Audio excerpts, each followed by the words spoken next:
Assalamualaikum warahmatullahi wabarakatuh. Anak-anak sekalian, bagaimana kabar kalian? Alhamdulillah ya. Sekarang kita bertemu lagi, alhamdulillah ya. Setelah hari ini hari Rabu, ya, hari Rabu tanggal 13 Januari, kita akan mulai belajar lagi. Mudah-mudahan kalian semuanya bersemangat ya.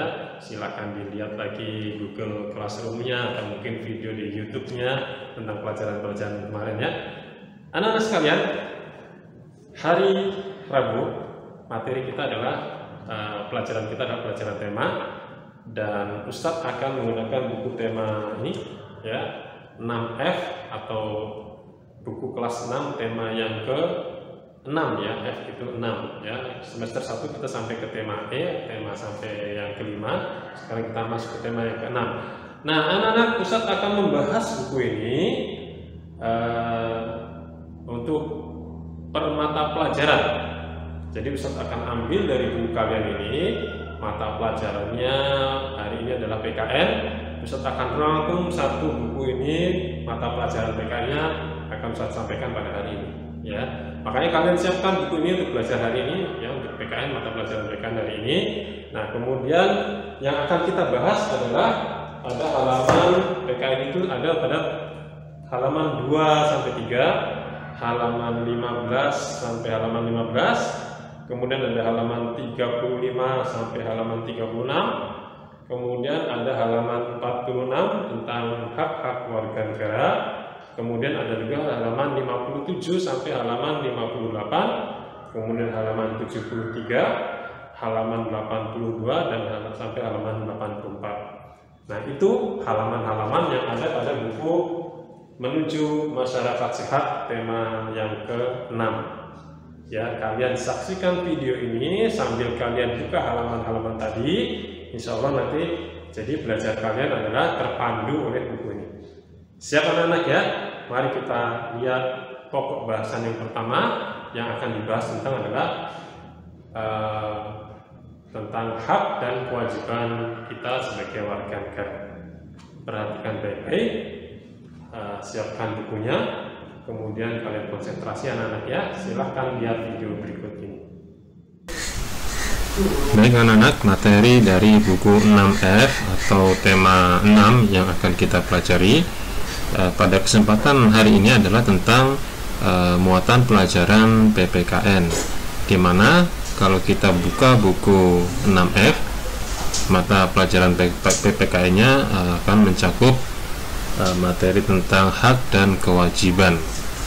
Anak-anak sekalian, hak dan kewajiban selalu melekat pada setiap diri warga negara. Hak adalah segala sesuatu yang dapat kita terima, sedangkan kewajiban adalah segala sesuatu yang harus kita kerjakan. Contoh hak dan kewajiban ini misalnya secara sederhana adalah pada pemilik kendaraan bermotor. Setiap pemilik kendaraan bermotor, maka dia wajib untuk membayar pajak kendaraan bermotor. Dia mempunyai kewajiban untuk membayar pajak kendaraan bermotor. Di sisi lain, setiap pengguna kendaraan bermotor memiliki hak untuk mendapatkan fasilitas jalan lalu lintas yang layak, sehingga kewajiban dan hak akan selalu melekat pada pemilik kendaraan bermotor tersebut. Nah, bagaimana lebih dalamnya? Mari kita lihat pembahasan lebih lanjut. Yang akan Ustadz bahas pada kesempatan hari ini adalah yang pertama adalah tentang kewajiban dulu. Ya, kewajiban. Apakah makna kewajiban itu? Mari kita lihat. Ya, makna kewajiban adalah segala sesuatu yang harus dilakukan oleh seseorang atau pihak tertentu. Bisa jadi itu adalah sebuah lembaga dengan penuh rasa tanggung jawab. Ingat anak-anak ya, kewajiban itu artinya segala sesuatu yang harus dilakukan. Apabila tidak dilakukan, maka dia akan dikenai sanksi atau hukuman. Nah, ada banyak model kewajiban atau contoh-contoh kewajiban yang akan dibebankan pada seseorang. Ya, tadi di awal sudah dicontohkan kewajiban seorang yang memiliki kendaraan bermotor. Mari kita bahas untuk contoh-contoh yang lainnya. Pertama, kewajiban terhadap lingkungan. Anak-anak, manusia tidak akan pernah bisa lepas dari lingkungan. Tempat hidup manusia itu sekitarnya kita sebut sebagai lingkungan. Kehidupan manusia sangat bergantung pada lingkungan. Jika lingkungan tempat hidup manusia itu rusak, maka manusia akan mengalami kerugian. Oleh karena itu, maka kita wajib untuk menjaga lingkungan. Baiknya lingkungan akan berpengaruh baik pula terhadap manusia. Rusaknya lingkungan akan berpengaruh pula terhadap rusaknya kehidupan manusia. Itulah mengapa kita harus memiliki kewajiban terhadap lingkungan. Apa sih contoh-contoh kewajiban menjaga lingkungan itu? Yang pertama bisa berupa yang sederhana, yaitu kita membuang sampah pada tempat sampah. Selalu biasakan itu pada kehidupan kita sehari-hari. Setiap kita menghasilkan sampah atau melakukan sesuatu kemudian akan mengakibatkan adanya sampah, maka buanglah tempat sampah itu pada tempat sampah. Apabila ternyata kita dapati tidak ada tempat sampah, maka kita simpan dulu sampai kita menemukan tempat untuk membuang sampah tersebut. Yang kedua adalah mendaur ulang sampah. Ya, apabila kita lihat di sekolah kita atau mungkin di tempat-tempat lain, maka sampah itu akan dibagi menjadi dua. Ada sampah yang organik, ada sampah anorganik. Sampah organik adalah sampah yang berasal dari benda-benda yang hidup. Bisa jadi itu berupa kulit buah, daun-daunan, atau mungkin tulang bekas lauk kita makan, itu termasuk dalam sampah organik. Maka kita buang pada bak sampah yang bertuliskan sampah organik. Ada pula sampah anorganik.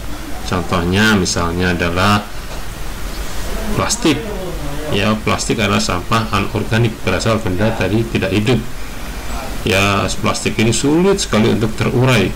Maka masukkan plastik ini pada sampah yang bertuliskan anorganik. Ya, biasanya sampah anorganik ini akan didaur ulang untuk barang-barang yang lainnya lagi. Kemudian di antara kewajiban kita terhadap lingkungan adalah ikut dalam kegiatan kerja bakti. Anak-anak, kerja bakti adalah kerja bersama, sehingga apabila kita tidak ikut, berarti kita tidak ikut dalam kegiatan sosial. Pada dasarnya kerja bakti itu adalah untuk kepentingan kita sendiri. Dengan kerja bakti itu maka lingkungan akan terjaga bersih dan sehat, sehingga dengan bersihnya dan sehatnya itu akan bermanfaat bagi kehidupan kita. Yang keempat, mengurangi penggunaan sampah plastik. Ini termasuk kewajiban kita terhadap lingkungan, karena kita tahu plastik adalah suatu benda yang sangat-sangat susah untuk diuraikan kembali, memerlukan sekian lama waktu bertahun-tahun untuk bisa terurai kembali. Sehingga apabila produksi sampah atau penggunaan sampah berlebihan, maka akan merusak lingkungan. Lingkungan tidak mampu untuk mengolah plastik dalam waktu yang cepat. Yang kelima, menghemat air dan listrik. Ya, kita tahu ya, hemat air, hemat listrik itu adalah dalam rangka menjaga pelestarian energi.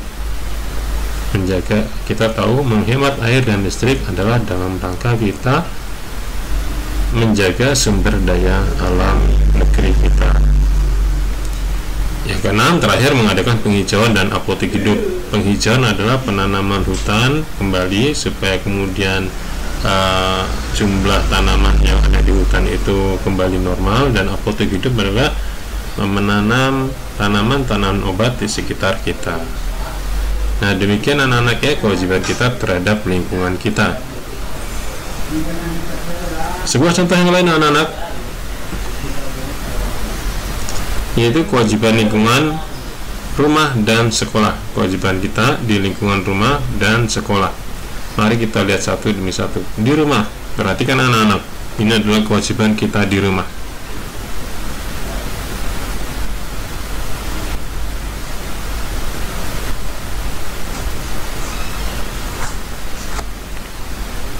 Nah, anak-anak, kewajiban kita di rumah dan manfaatnya, perhatikan baik-baik. Yang satu, membersihkan dan merapikan kamar secara rutin. Nah, biasakan dalam setiap hari kalian merapikan minimal kamar kalian setiap hari. Dengan bersih dan rapinya kamar kita, maka manfaatnya adalah kamar menjadi terasa nyaman. Yang kedua, pulang sekolah tepat waktu. Dengan tepat waktunya kita pulang sekolah, orang tua tidak akan merasa khawatir. Yang ketiga, mematikan alat elektronik jika tidak digunakan.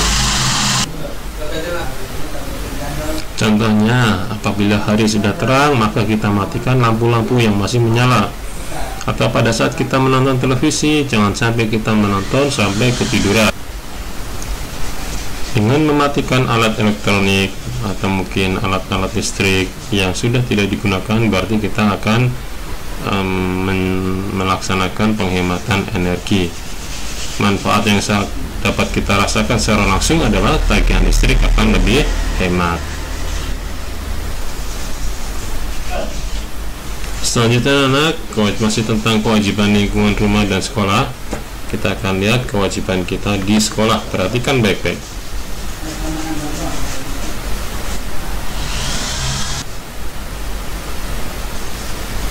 Perhatikan anak-anak ya. Yang pertama, melakukan piket kelas. Anak-anak, piket kelas itu bermanfaat untuk menjaga kelas menjadi bersih, nyaman untuk belajar. Dan piket kelas itu dilakukan secara bergantian sehingga tidak akan memberatkan kita.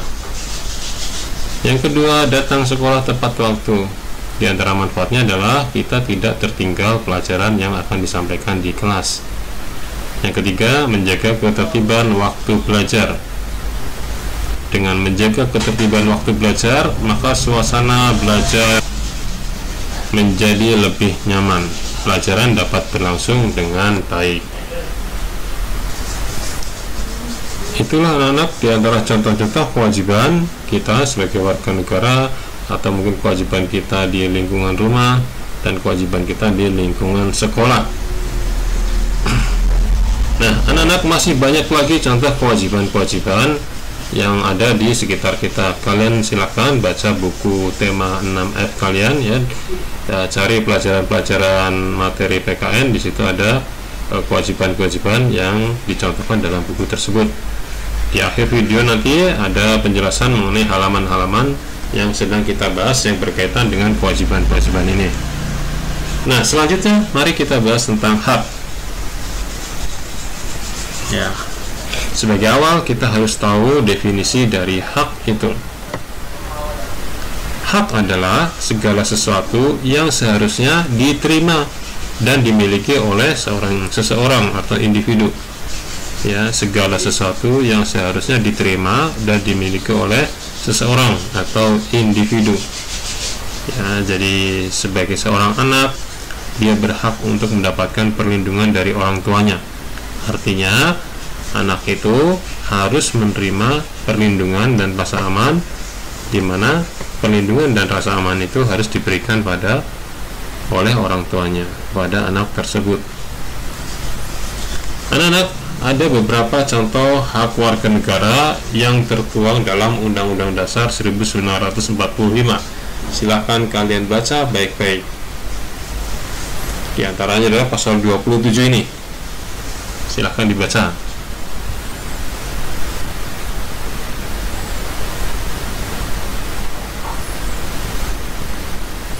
Pasal 27 kita lihat di situ akan menyebutkan segala warga negara bersamaan kedudukannya dalam hukum dan pemerintahan.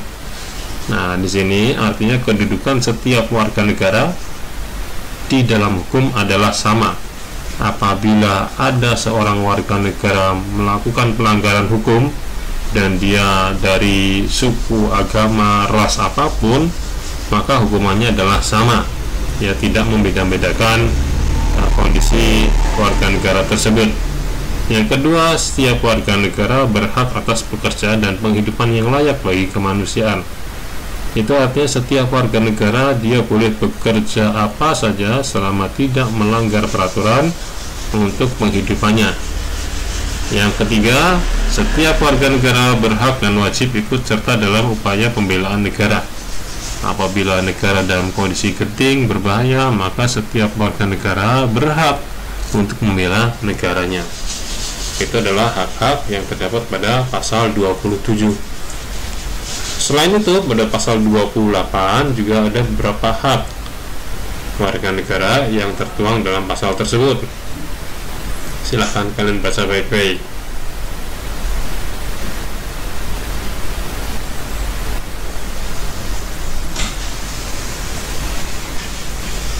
Pasal 28A tentang hak asasi manusia. Setiap orang berhak untuk hidup serta berhak mempertahankan hidup dan kehidupannya. Pasal 28B. Setiap orang berhak membentuk keluarga dan melanjutkan keturunan melalui perkawinan yang sah. Yang kedua, setiap anak berhak atas kelangsungan hidup, tumbuh dan berkembang serta berhak atas perlindungan dari kekerasan dan diskriminasi. Pasal 28C. Setiap orang berhak mengembangkan diri melalui pemenuhan kebutuhan dasarnya, berhak mendapatkan pendidikan dan memperoleh manfaat dari ilmu pengetahuan dan teknologi, seni dan budaya demi meningkatkan kualitas hidupnya dan demi kesejahteraan umat manusia. Yang kedua, dari pasal 28C ini, setiap orang berhak untuk memajukan dirinya dalam memperjuangkan haknya secara kolektif untuk membangun masyarakat, bangsa, dan negara. Masih tentang pasal 28, ya, pasal 28D, setiap orang berhak atas pengakuan, jaminan, perlindungan, dan kepastian hukum yang adil serta perlakuan yang sama di hadapan hukum. Yang kedua, setiap orang berhak untuk bekerja serta mendapat imbalan dan perlakuan yang adil dan layak dalam hubungan kerja. Ketiga, setiap warga negara berhak memperoleh kesempatan yang sama dalam pemerintahan. Yang keempat, setiap orang berhak atas status kewarganegaraan. Pasal 28E. Setiap orang berhak memeluk agama, beribadat menurut agamanya, memilih pendidikan dan pengajaran, memilih pekerjaan, memilih kewarganegaraan, memilih tempat tinggal di wilayah negara dan meninggalkannya, serta berhak kembali. Yang kedua, setiap orang berhak atas kebebasan meyakini kepercayaan, menyatakan pikiran dan sikap sesuai dengan hati nuraninya. Yang ketiga, setiap orang berhak atas kebebasan berserikat, berkumpul, dan mengeluarkan pendapat.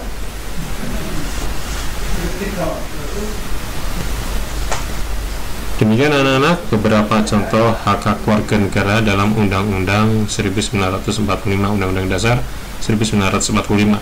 Masih ada pasal-pasal yang lainnya dimuat oleh dalam Undang-Undang 1945 yang kalian bisa lihat pada buku kalian, ya. Nah, anak-anak, selanjutnya kita akan lihat manfaat pemenuhan hak warga negara. Misalnya dalam pendidikan, ya, dengan dipenuhinya hak untuk mendapatkan pendidikan, maka akan membantu mencerdaskan bangsa. Dalam bidang hukum, apabila hak warga negara dalam hukum dijaga, dipenuhi, maka akan terwujud ketertiban dan kerukunan bangsa. Di bidang ekonomi, ya, dengan terpenuhi hak warga negara di bidang ekonomi akan meningkatkan kesejahteraan. Di bidang sosial budaya akan mengurangi kesenjangan sosial dan meningkatnya kesejahteraan. Nah, anak-anak sekalian, dalam melaksanakan kewajiban dan dalam mendapatkan hak harus selalu melekat sikap tanggung jawab. Artinya, setiap kita melaksanakan kewajiban, maka kita laksanakan kewajiban tersebut dengan penuh tanggung jawab. Dan setiap kita mendapatkan hak, maka kita harus mempertanggungjawabkan hak tersebut dengan baik.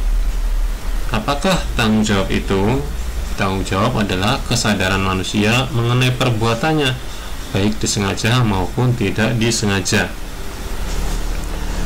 Sikap tanggung jawab ini harus selalu ada saat kita menjalankan kewajiban ataupun mendapatkan hak. Nah, contohnya anak-anak ya, misalnya kita dalam kegiatan kemasyarakatan gotong royong misalnya ya, ada kegiatan gotong royong, maka kita wajib ikut dalam kegiatan gotong royong itu dan kita harus menjalankan kegiatan itu dengan penuh rasa tanggung jawab. Artinya kita bekerja dengan sungguh-sungguh pada kegiatan gotong royong tersebut ya, tidak bermalas-malasan. Selain itu, kalian ya, contoh dalam mendapatkan hak dengan tanggung jawab kalian dalam kegiatan belajar di sekolah, itu adalah hak kalian untuk mendapatkan pendidikan. Nah, setelah kalian mendapatkan hak tersebut, maka kalian harus bertanggung jawab, yaitu kalian harus belajar dengan sungguh-sungguh sehingga hak kalian dapat diterima dengan baik. Itu namanya mendapatkan hak dengan penuh rasa tanggung jawab. Demikian anak ya, pembahasan tentang hak dan kewajiban. Untuk lebih jelasnya nanti akan Ustadz sampaikan di dalam penjelasan video ini tentang halaman-halaman yang ada dalam buku kalian yang berkaitan dengan materi hak dan kewajiban ini. Nah, untuk lebih lanjut ya, Ustadz akan berikan pada kalian latihan evaluasi dari materi dari pelajaran pada hari ini. Ya, ada 3 soal latihan soal anak-anak ya. Yang pertama, hak warga negara dilindungi oleh Undang-Undang Dasar 1945. Terdapat dalam pasal berapakah hak untuk beribadah dan mendapatkan pendidikan? Coba kalian lihat dalam materi video ini atau dalam buku kalian. Soal yang kedua, sebutkan 3 kewajiban yang kamu harus lakukan di rumah. Yang ketiga, sebutkan hak kamu sebagai seorang anak. Kalian bisa menjawab ini melalui WA ataupun melalui Google Classroom. Demikian anak-anak ya, materi hari ini. Mudah-mudahan dapat dipahami dengan baik dan mudah-mudahan menjadi materi yang bermanfaat bagi kalian. Bisa akhiri pembelajaran hari ini. Subhanakallahumma wa bihamdika asyhadu an la ilaha illa anta astaghfiruka wa atubu ilaik. Assalamualaikum warahmatullahi wabarakatuh.